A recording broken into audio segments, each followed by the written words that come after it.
What's up, you guys? It's Matt here. In my live stream today, people talk to me about what happened with Terra Luna Classic and where things really failed, what my expectations are going forward, and what we can do to fix all of these different things. And honestly, I wanted to go back and understand like when Terra Luna Classic collapsed, when everything happened, and you saw it go from a level of like $80 to $40 down to like a dollar or two, and then down to the lowest low of 0.00000065.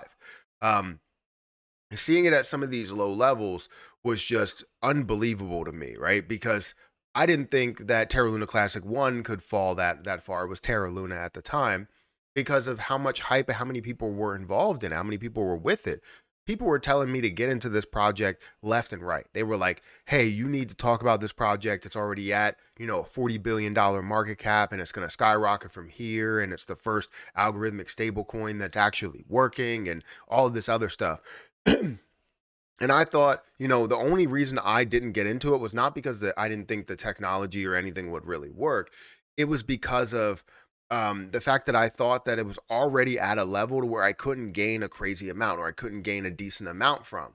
And if I was looking for this to increase a hell of a lot more, it would be from 40 billion to like 80 billion, which would be a 2x return.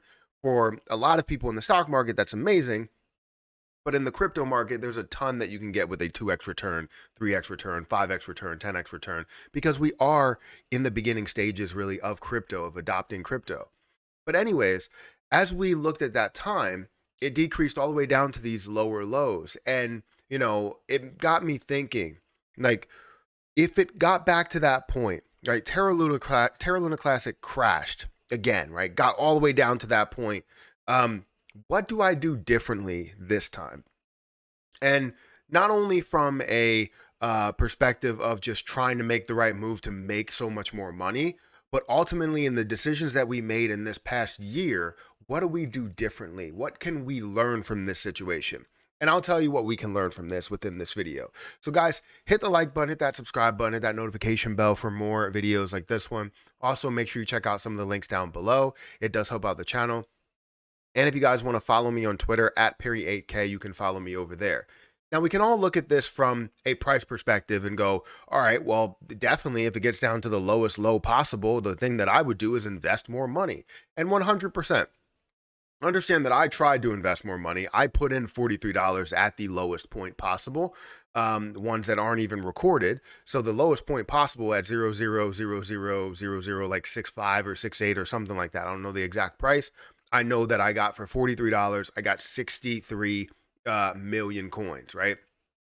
So I definitely purchased it for a very, very low price. Now, if I took that and, put that into like Excel or something like that, and show you guys here, right? Don't worry about all the stuff to the left, but I worry about this part and I'm like, all right, I want to invest instead of $43. Let's go back here. I want to invest instead of $43. I can invest $430. My overall amount that I wanted to invest was 500.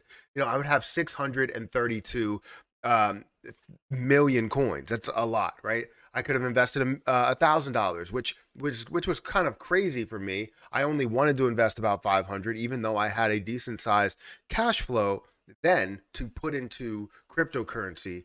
Now it's not so hefty that I'm putting into different investments, but then I could have put another 500. I could have put another $1,000 into it, which my limit was another 500. Could not do it because of the whole banking issues. If you guys want detail to that, I can always explain that.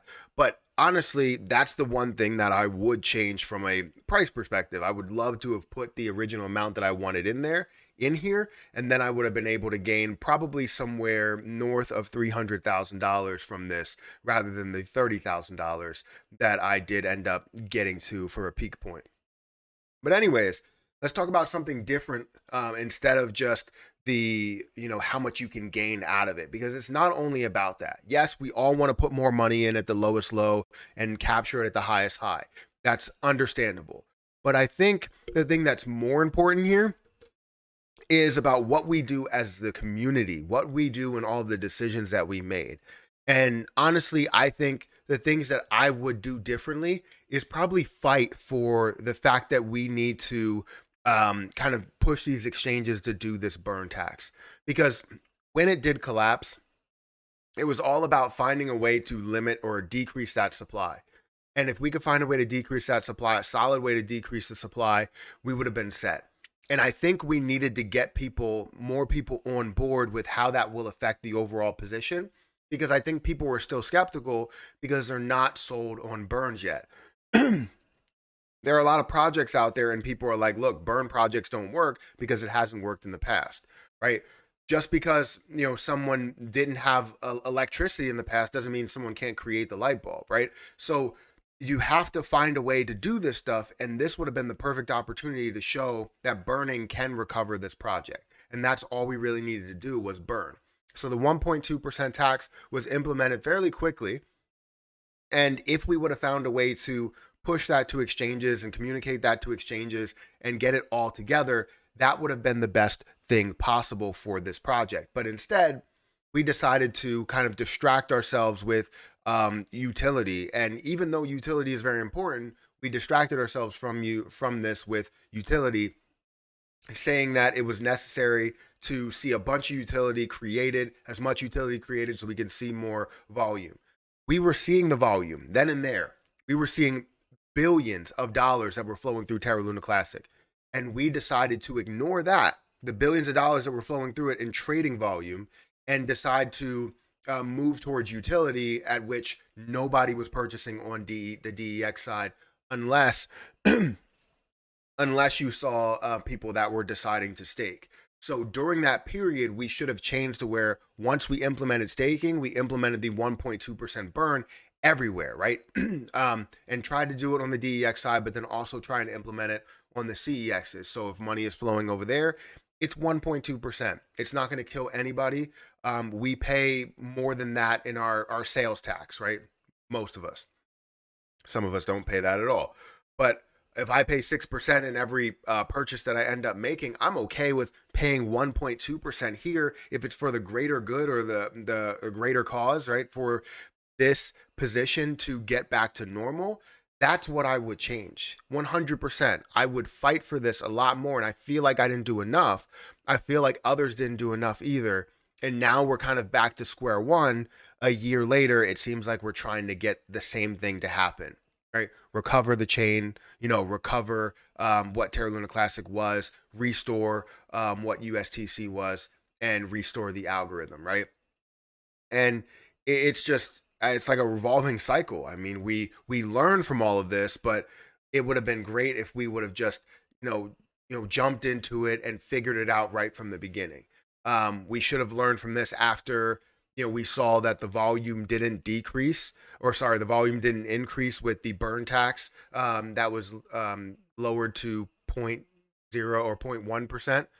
Or 0.2%, sorry, and you see 0.1% for Binance.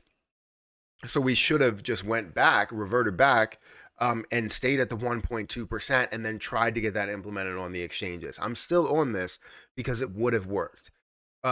It's not something that needed to be long term. We all know this. It needed to be short term. We needed to find a way to get this supply gone. Then when the supply is gone, we would take away the burn tax, and we can find a way to recover everything from there.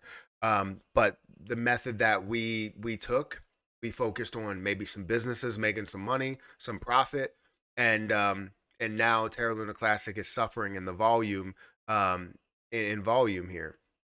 So honestly, yes, I would change how much I invested into it to show how much I would profit in the beginning.